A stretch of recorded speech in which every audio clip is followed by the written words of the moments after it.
Actually, no, nawalan akong sumpong when our MC made the correction that we are not only celebrating this week beginning today, the National Arts Month. It's because, as stipulated in our program, it is actually the National Arts and Women's Month. So that I will not be misled with what I have written early this morning. Thank you, God. Right? So at least an akong emotion na ibalik ba lang. Now,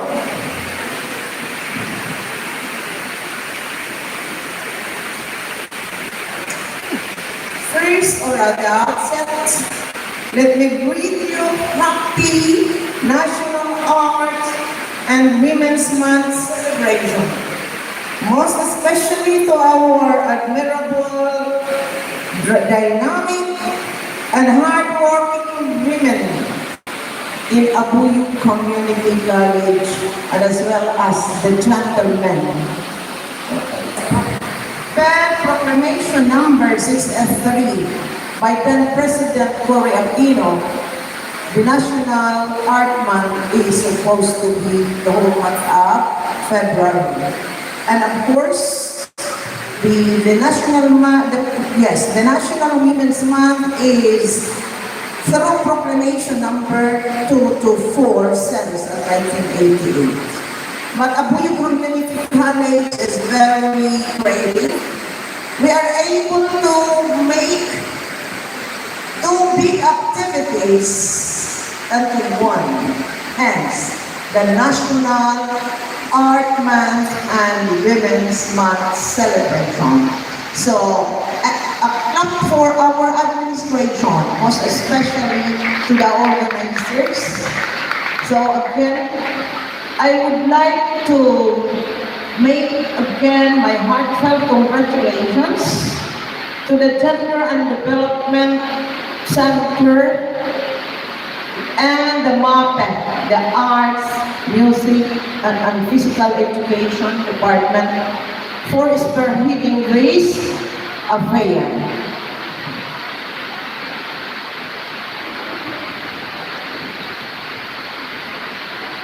Now, while this Women's Month strongly recognizes women's rights, it would be unfair for us if we're not going to recognize also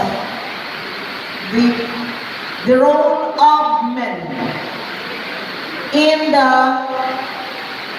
progress of our nation, most especially in this National Arts and Women's celebration. So that our time now, and this leads me actually misguided because when I arrived, National Art Celebration lang, pero ang program is really National Art, so National Women's Celebration. And of course, I am happy to note that the theme for this week's celebration is kontribusyon at pamana ng kababaihan sa sining at kulturang Pilipino. Now, the theme endeavors to highlight the role of women in promoting Philippine arts and culture. But it is unfair not to mention the role of men in the promotion of arts and culture. So that I would like to quote Secretary Francisco Duque in one of his messages in the same event. And I quote, Women's Month celebration is a call to recognize equity and fairness in a world where discrimination and violence thrive. So, we emphasize women's role in nation building, but we also have the call on the men to be our fellow advocates to the cause of gender equity and equality. As the saying goes, behind the men are women, and behind the women are the men. So there is a give and take relation. Hindi ang mapabayaan. So that during this week-long celebration, it is expected that everybody will manifest our full support and cooperation to the organizers for the successful conduct of every activity that we're going to have from beginning today and Friday. So, we put ourselves together for the successful implementation of the programs, the different activities set forth in our program. So once again, thank you very much and welcome to the week-long celebration of the National Arts and Women's Month. Thank you and again, welcome to this event.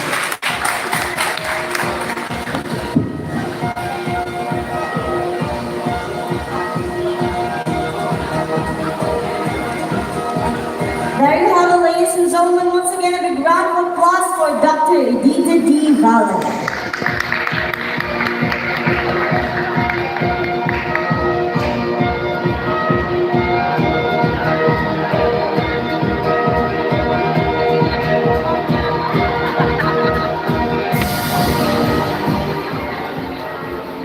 So once again, ladies and gentlemen, I would just like to clarify that this activity is again spearheaded by the Buyo Community College Gender and Development Office and of course the Culture and Arts Unit. Again, let's give them a big round of applause, please. Thank you so much.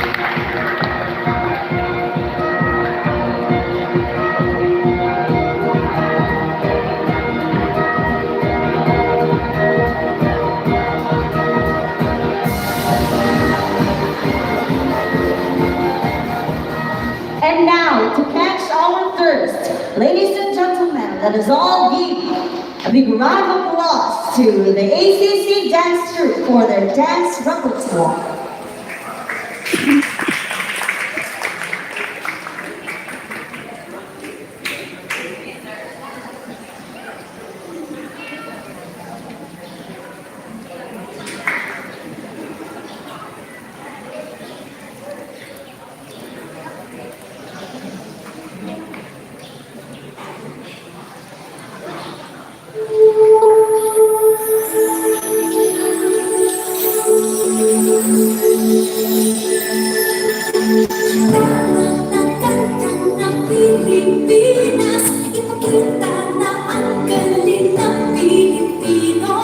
Once again, ladies and gentlemen, the Buyo Community College Dance Troupe.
There you have it, ladies and gentlemen, the Abuya Community College Dance Troupe.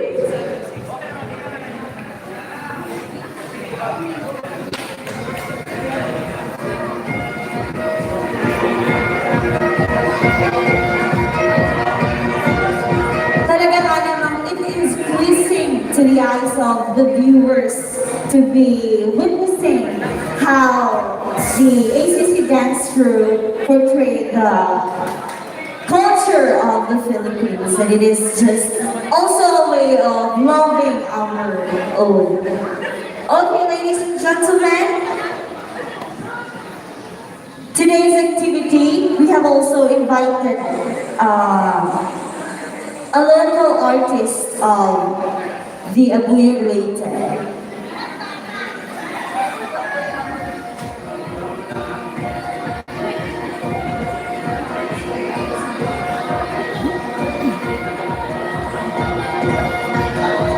Our invited visitor is an aspiring artist from Abuya Leyte who uses climate change and history as his inspiration in creating artworks.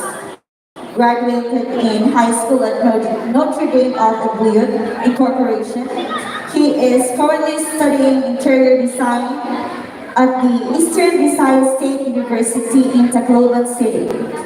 Ken started doing art at a very young age, participated in more than 50 school category contests since elementary until college. He became a member of Polar Benoit Group in the year 2020 and decided to focus on painting when COVID-19 pandemic began. Most of his works are done in surrealist and contemporary manner. Developing his own style and creating more good concept is his goal for now. Art is the window to the future and the past, according to him. Ladies and gentlemen, to render an inspirational talk, let's give it up to Mr. Kenneth Manatan.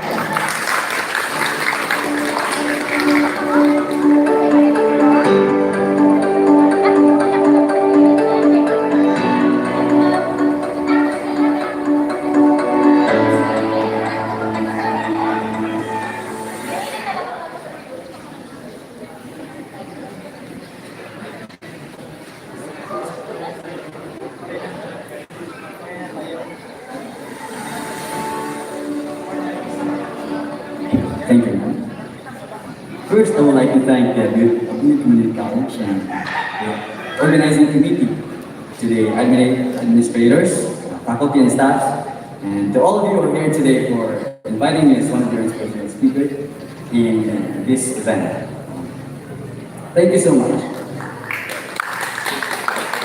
Again, I'm Kenneth. I'm a local visual artist.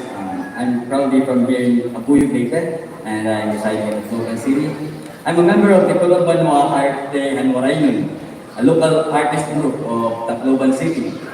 And on behalf of the Tulang Banwa artists, I would like to express my deepest gratitude to the Abuyo Community College for giving me this opportunity to be part of this event. Um, First, I would like to share to you my experience in this field. 2 years ago, I was a student in EBSU, Eastern Visayas State University, and I stopped from college when, in the beginning of the pandemic, I joined the Color Banwa group in Tacloban, and then I started my painting career. But before that, I was a very young artist. Since elementary, I joined a lot of competitions, and until high school, up to college, I have managed to develop my skills and talent. And when the pandemic started, I needed to stop. I needed to stop from college because I had to help my family in financial aspects, and I needed to support my siblings too. It was a struggle for me as a very young artist, and it was at first I was really in a bad situation because I never knew what will come next. I just continued to create a lot of artworks. And then, after a while, I found my inspiration. I found that purpose. I found purpose. It was all about creating an artwork that transcends the dimensions of time and space. It's about creating an artwork that communicates not just to the present, but to the future. I want to tell the world that art has the power. It has the power to communicate to our future generations, and it has a big impact to our current issues in our planet today.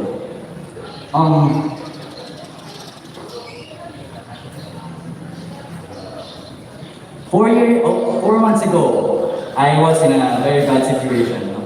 I thought I had my momentum going up. I was chasing success at a very young age, but meron talagang mga panahon na ano tayo, nade-down tayo. There are times that we are being pulled down, not by anyone but by ourselves. Meron times na we have this struggle na hindi natin pinapaalam sa iba. And it was really hard for me because I stayed in my room for 4 months. I had nothing, no paintings, no artworks, and that was my only life. Yun yung ginagawa ko. Pero nahinto, biglang nahinto.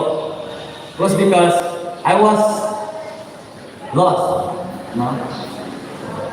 I wasn't reaching something greater than my purpose. I was lost. I got lost because I was after something na wala sa goal ko.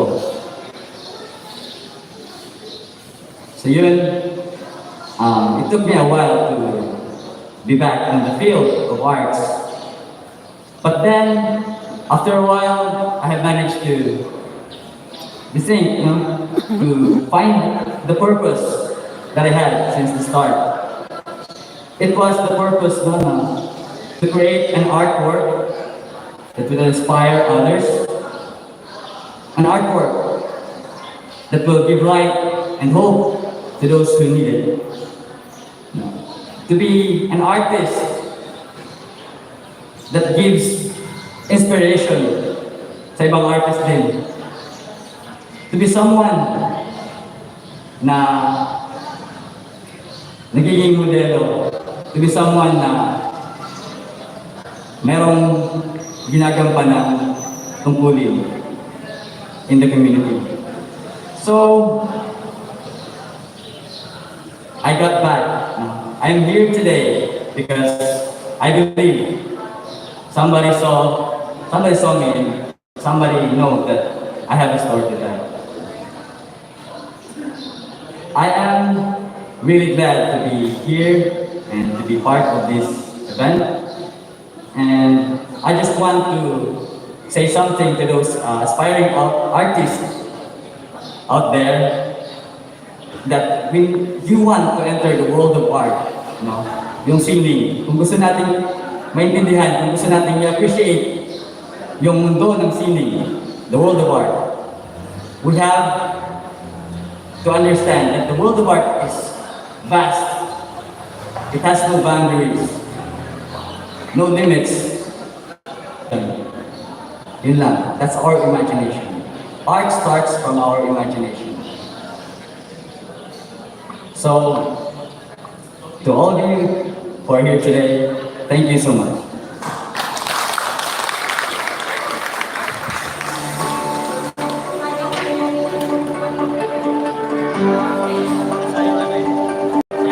Okay, so Mr. Kenneth Naga, we would just like to say that we are very much honored that you have responded to our invitation. Once again, a big round of applause for Mr. Naga. So sa lahat ng aspiring artist dyan, just believe in yourself and believe that you can. Just like Mr. Kenneth Manatad, you have to believe in yourself. Because makakaya rin natin ang mga gusto natin. If you want that, dream for it and make it happen. Okay?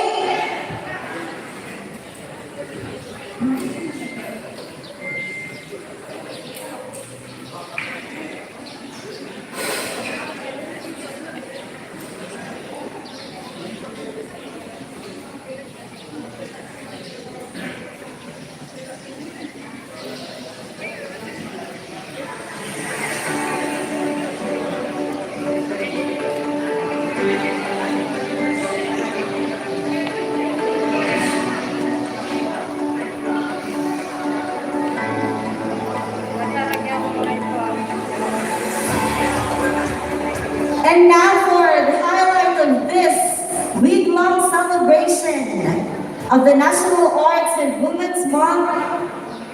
Ladies and gentlemen, let's put our hands together as we all welcome the candidates for the Lakan at Lakambini ng Abuyog Community College.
nagagandahang lakambini ng ACC. So ladies and gentlemen, they all came from the faculty and staff of Abuyog Community College.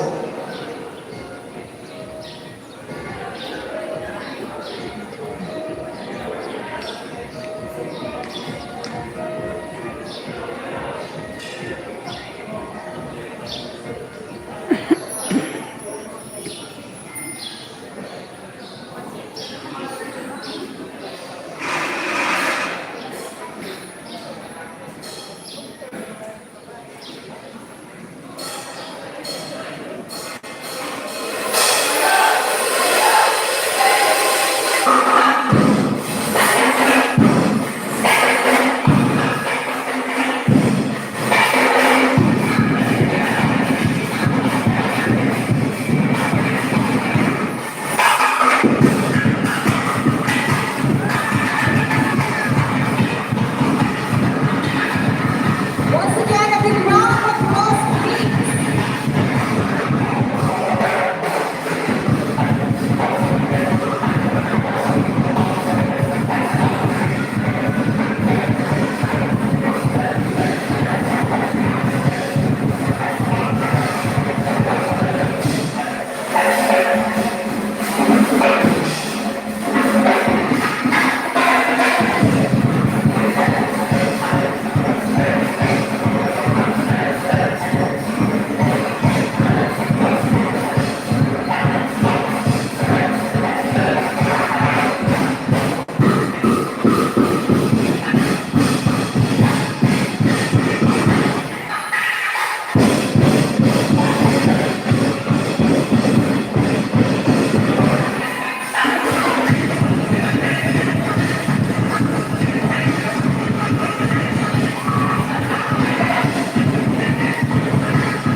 There you have, ladies and gentlemen, the candidates for the Lakan and Lakambini ng ACC.